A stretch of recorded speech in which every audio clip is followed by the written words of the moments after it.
We'd been planning this trip for almost 4 months. Me, my wife, our 2 kids, 9 and 12, and her sister's family. 8 people total, which meant a hotel was out of the question. You can't do 8 people in a hotel without spending a fortune and still feeling like you're on top of each other. So we started looking for a house.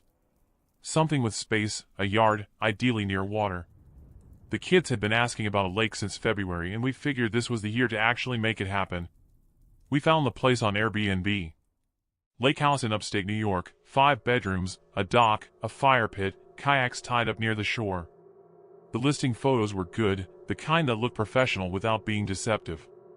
You can usually tell when photos are hiding something. These weren't. The place looked real and comfortable and exactly like what we were after. The reviews sold me. Dozens of them going back 3 years, all consistently positive. People mentioned the dock, the proximity to hiking trails, how clean the house was, how responsive the host was. I read through maybe 20 or 25 of them before I booked, looking for anything that seemed off, any pattern that suggested the listing was better on paper than in person. I didn't find anything. Everything looked right. The host, a man named Gary, was easy to deal with from the start. He answered our questions quickly, confirmed the house could accommodate our group without issue, was flexible about check-in time when I asked. He seemed like someone who took the rental seriously and wanted guests to have a good experience. I had no reason to think otherwise. We arrived on a Friday afternoon. The drive up had been long and the kids were restless, and when we pulled in and they saw the dock, they were out of the car before it fully stopped. The house was exactly what we'd been shown, clean, well set up, nothing broken or missing. My wife and her sister started unpacking the food. I did what I always do in a new space, just walk through it slowly, getting my bearings, making sure everything was in order. Bathrooms stocked. Kitchen functional. Back porch had the chairs we'd seen in the photos. Everything where it was supposed to be. The master bedroom was at the end of the hall on the 2nd floor. Decent-sized room, nice view of the lake from the window, well furnished. I was looking around, checking the closet, making sure the AC unit worked, when something caught my eye on the ceiling. The smoke detector had something wrong with it. I almost didn't stop. Smoke detectors are one of those things you register and immediately stop seeing. They're everywhere, they all look the same, they fade into the background of a space. This one looked like the others except for a small dark circle on the front face that wasn't quite in the right place. Not a vent. Not an indicator light. The position was slightly off, the size was slightly wrong. Something about it made me look twice. I pulled a chair over and stood on it to get closer. It was a camera. A small one, professional grade, installed inside the housing of the smoke detector with real care. Not something you throw up in an afternoon. Someone had taken time with this, made sure it looked right from the floor, made sure the housing sat flush. The lens was positioned to point directly at the bed. Not the door. Not the window. The bed. If you were lying in that bed, you were in the frame. If you were doing anything in that room, you were in the frame. I stood there on that chair for probably 30 seconds just looking at it. I kept thinking about the angle. The specific deliberateness of the angle. Whoever installed it hadn't just hidden a camera, they'd thought about what they wanted to see and positioned it accordingly. That meant Gary had stood in that room at some point and looked at the ceiling and made a decision. And then he'd gone back downstairs and answered our questions about life jackets and check-in times and whether the kayaks needed any experience to use. I stepped down from the chair. I stood in the middle of the room and didn't move for a moment. I was thinking about the reviews. 3 years of them. Dozens of guests.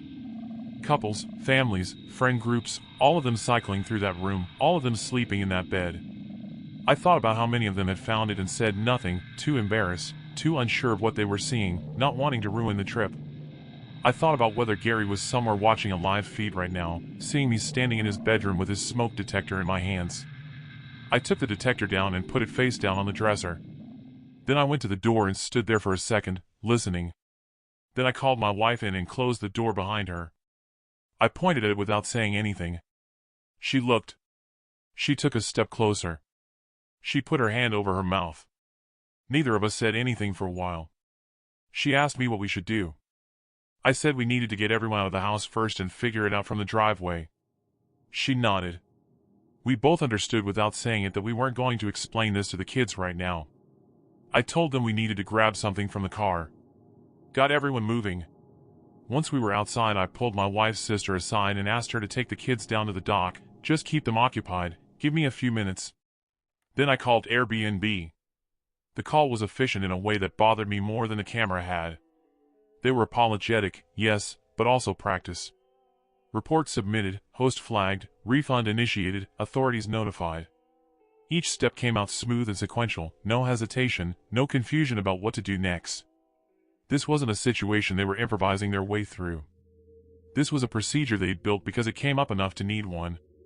That hit me harder than anything else from that afternoon. We drove to a Holiday Inn 40 minutes away. The kids thought it was an adventure, unexpected change of plans, new pool, vending machines in the hallway. My 12-year-old asked why we left the lake house. I said there was a problem with the plumbing. She accepted that and moved on. I filed a police report when we got home.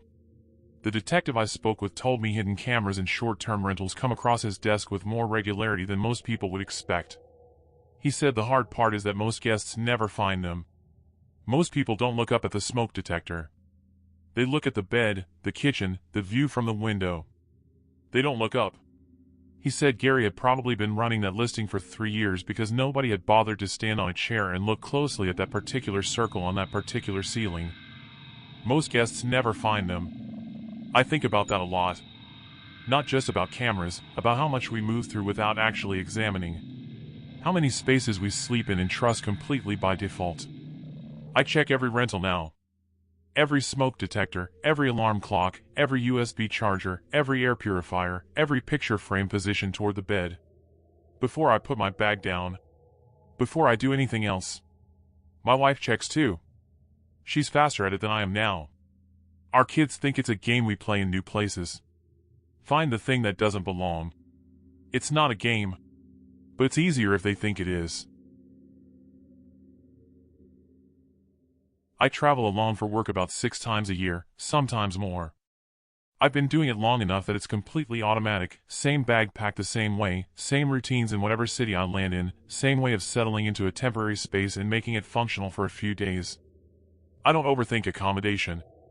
I book something reasonable, I show up, I work, I leave.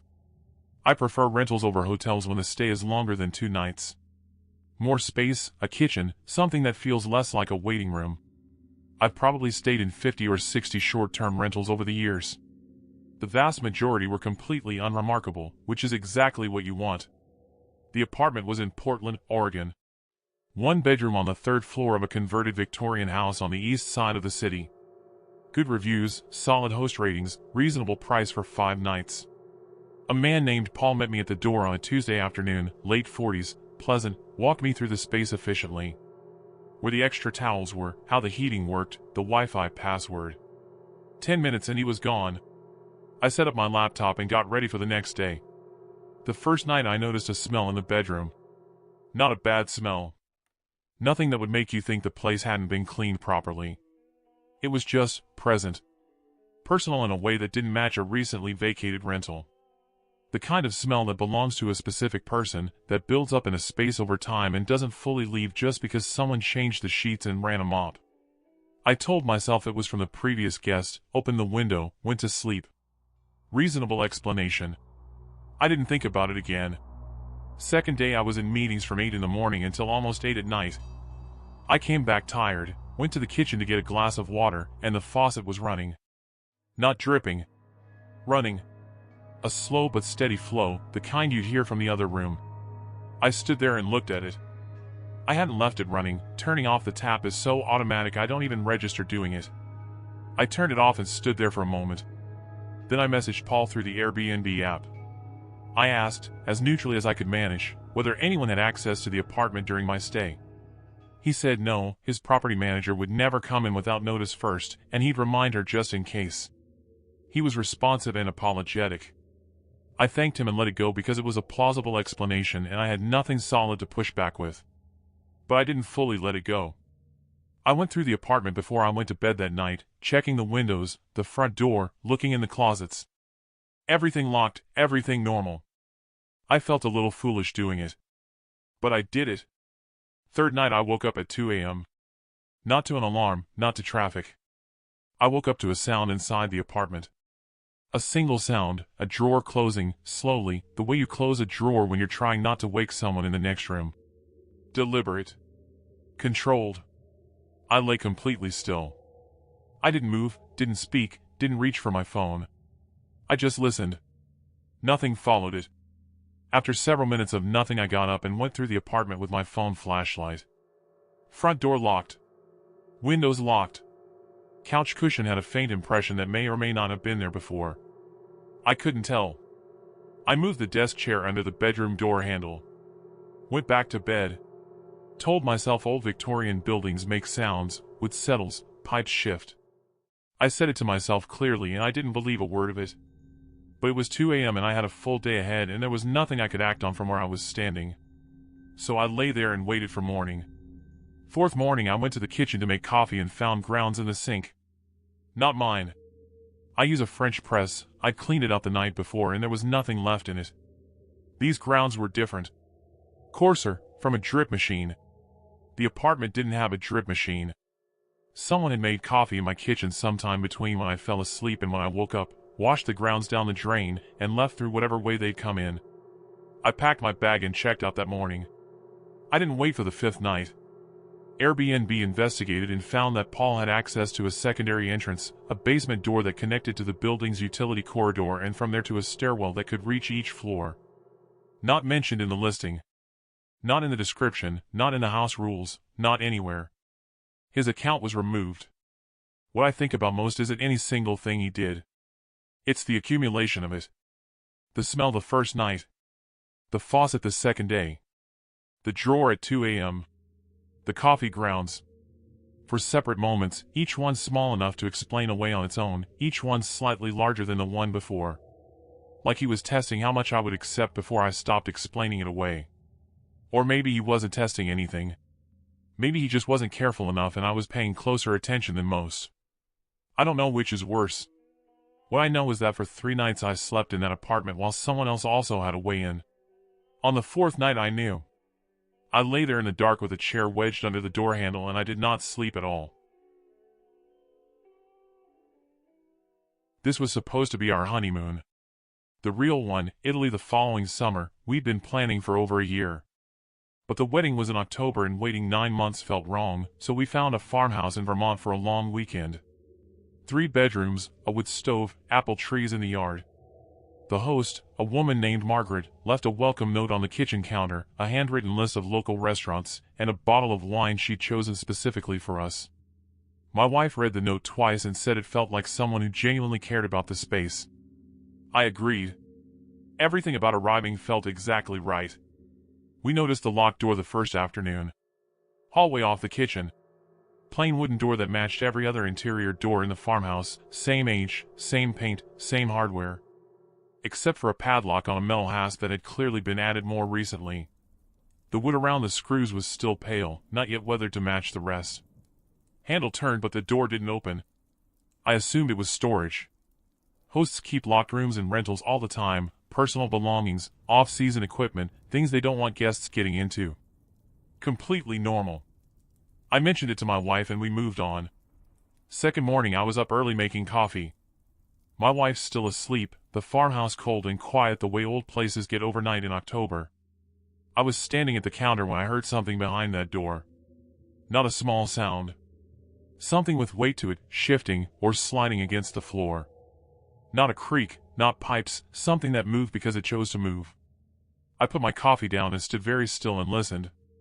Nothing followed it. I waited maybe 2 full minutes. Then I walked over and knocked. Nothing. I knocked again, harder. Still nothing. I stood there for a moment and then went back to my coffee. I told myself something stored in there had shifted, a folding table, boxes stacked against each other, the natural settling of an old house doing what old houses do. I told myself that confidently enough that I believed it for most of the morning. But I went back and looked at the door again that afternoon. I don't know exactly what I was expecting to find. I just felt like I needed to look at it again. And that's when I noticed the padlock was a combination lock. Not a keyed padlock. A combination lock. I stood there thinking about the difference. A keyed padlock makes sense when a host wants to secure something for themselves. They have the only key, guests stay out, end of story. A combination lock is different. A combination lock is what you use when you want both sides to be able to open it. When the person on the inside also needs a way out. I crouched down and looked at the gap between the door and the floor. On the inside face of the door frame, low near the baseboard, there were marks. Horizontal lines, even spacing, made in pencil. Tally marks. I counted what I could see through the gap. 19 marks, then a space, then more starting after the space. I called Margaret. She answered on the second ring, cheerful until I mentioned the door. Then her tone tightened, not dramatically, just slightly. She said old farmhouses made all kinds of noises and sound traveled through the walls in ways that were hard to predict. She said the room was storage, private storage, nothing to do with the rental. When I described the tally marks, she paused for a moment and said she wasn't sure what marks I was describing. I told her I was going to contact VRBO. That's when her tone changed completely. She said we had absolutely no right to open or interfere with that door. That our rental agreement was explicit about which spaces were included. That she would consider any tampering a serious violation and would pursue it accordingly. I said I understood, I wasn't going to touch anything. I was going to report what I'd heard and seen and let VRBO make the call. She hung up. VRBO sent someone within 2 hours. He showed up with a bolt cutter in the manner of someone who had seen enough unusual situations that he'd long since stopped being surprised by them. He cut the padlock. He opened the door. He stepped back. The room was empty of people. I want to be clear about that. When that door swung open, nobody was inside. There was a cot against the far wall with a folded blanket on top. A small portable chemical toilet in the corner. Plastic water bottles scattered across the floor, some empty, some still partially full. A pile of men's clothing near the cot. Shirts, jeans, folded but clearly worn. A battery-powered lantern on the floor beside the cot. And on the inside face of the door frame, continuing from the 19 marks I'd seen through the gap, tally marks in pencil running all the way up to where the frame met the ceiling. The VRBO rep counted them. Then he counted them again. 41 days. Police came.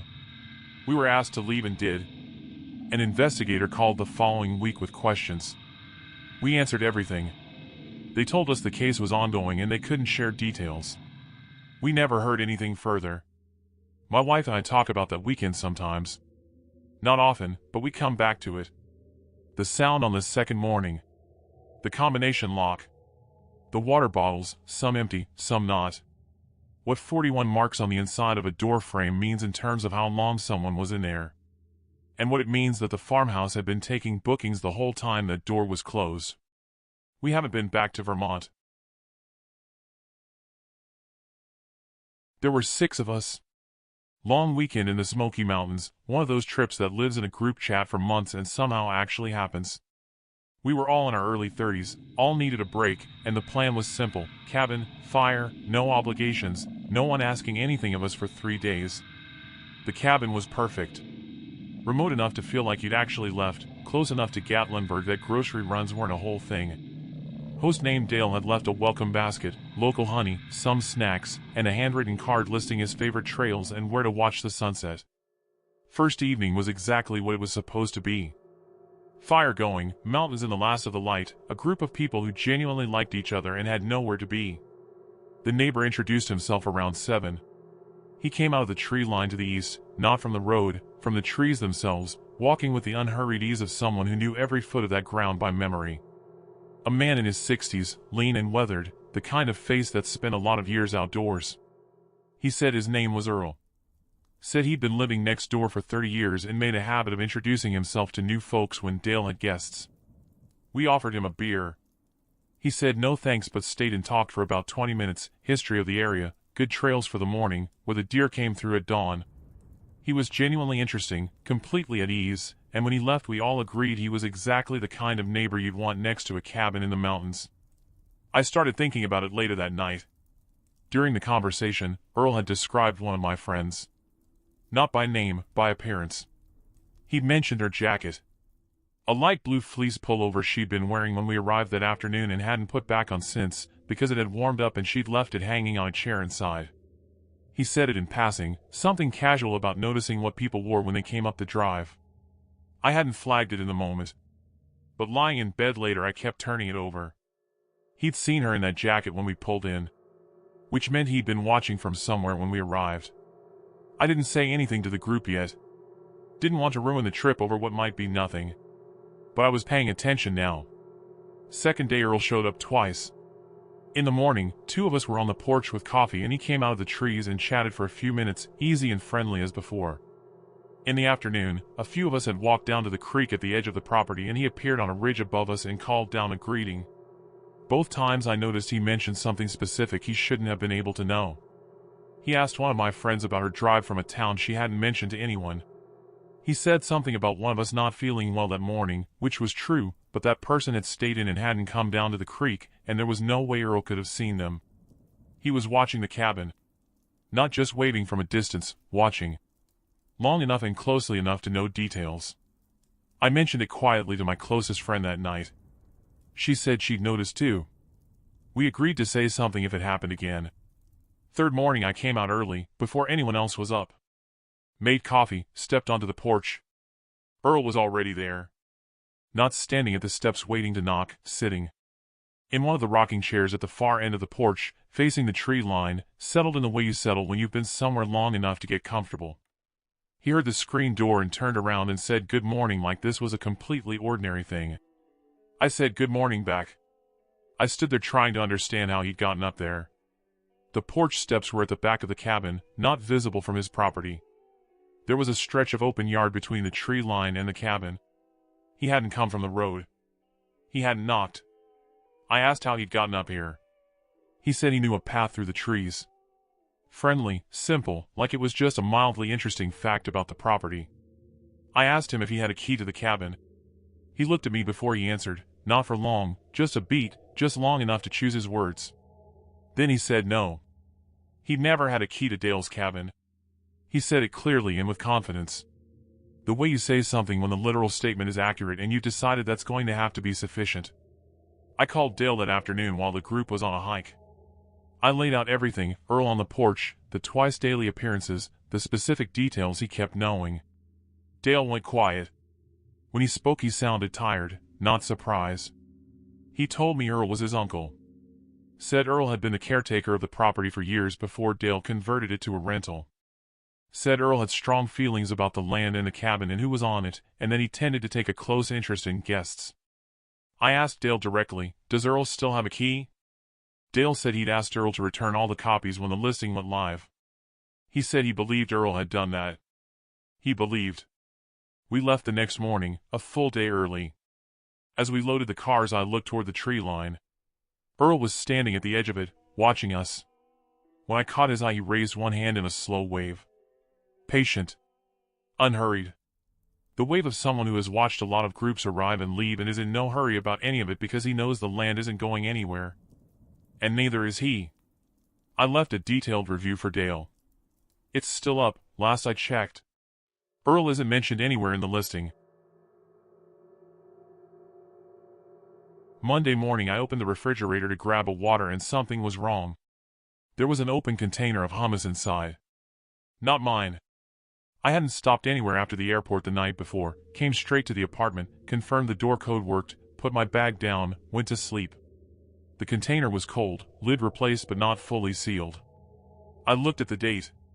Still good. Bought within the last few days. I kept looking. Half a block of cheddar on the second shelf. 2 beers I didn't recognize, a regional brand. A container of leftover rice with a fork pushed into it, the rice still soft enough that it hadn't been sitting long. Someone had been living in this apartment. Not passing through, not leaving something behind accidentally, living.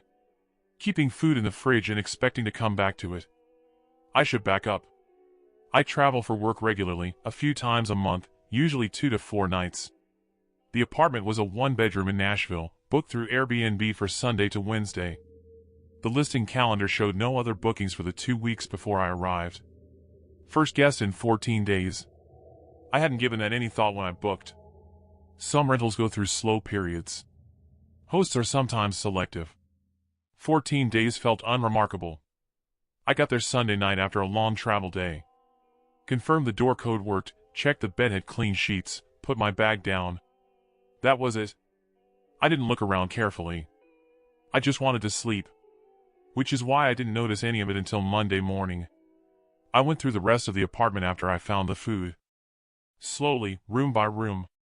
In the bedroom closet there were clothes. Not a lot, a flannel shirt and a heavier jacket on hangers, a folded sweatshirt on the shelf above them.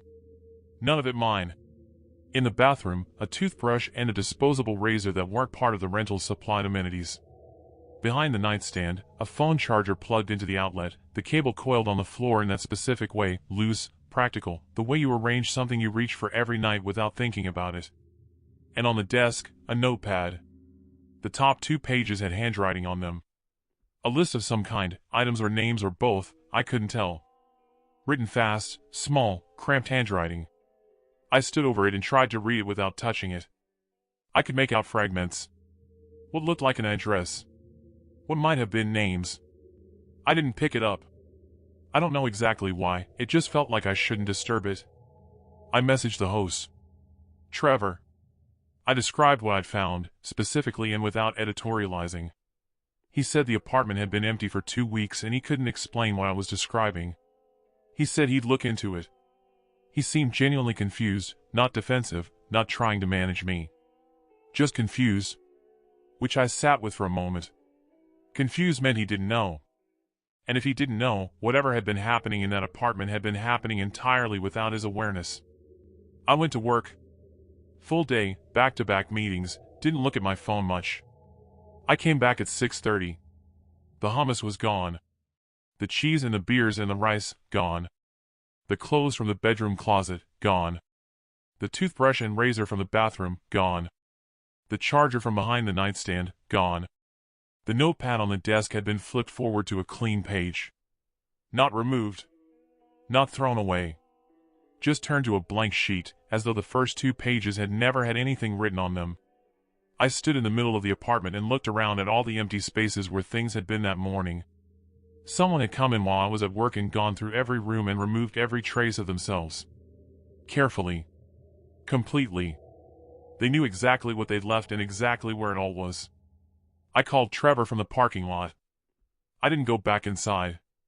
He said he hadn't been there, said no one should have had access. I asked when he'd last reset the door code. He paused before answering. Long enough that I already knew the shape of what was coming. He'd reset the code Sunday morning. The morning I arrived.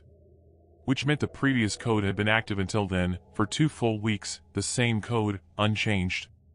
Whoever had been in that apartment had known the old code. Had been letting themselves in and out freely. Had been living there, or using it, between bookings without Trevor knowing. And on Monday, while I was in meetings, they came back one last time and erased themselves. I checked into a Marriott 4 blocks away. Filed a report with Airbnb that night. They investigated and confirmed the security failure. Trevor hadn't cycled the code after the previous legitimate guest, which their policy required. Host violation. Handled accordingly. They couldn't tell me who had been there. Whether it was a previous guest who kept the code after their stay. Whether it was someone who'd gotten the code some other way. Whether they'd been using the apartment for days or weeks. Whether they knew I was coming and had planned the Monday cleanup accordingly, or whether it was panicked and improvised. The notepad is what I keep coming back to. The list I couldn't fully read. The fragments I could make out. An address I think I recognized the format of. Names I couldn't quite piece together. I've tried to reconstruct it from memory more times than makes any rational sense, because I can't do anything with it even if I could. But I stood over that notepad that morning and I saw what was written there, and then I left for work, and by the time I came back it was gone. I reset the door code on every rental I stay in now. Before the bag goes down, before I check the bed, before I do anything else. I enter the new code and stand there and wait for the confirmation light. It takes 30 seconds. Most hosts find it a little strange. Some of them ask about it. I tell them it's just a habit. Some things are easier not to explain. If these stayed with you, subscribe and turn on notifications. The next ones are already waiting.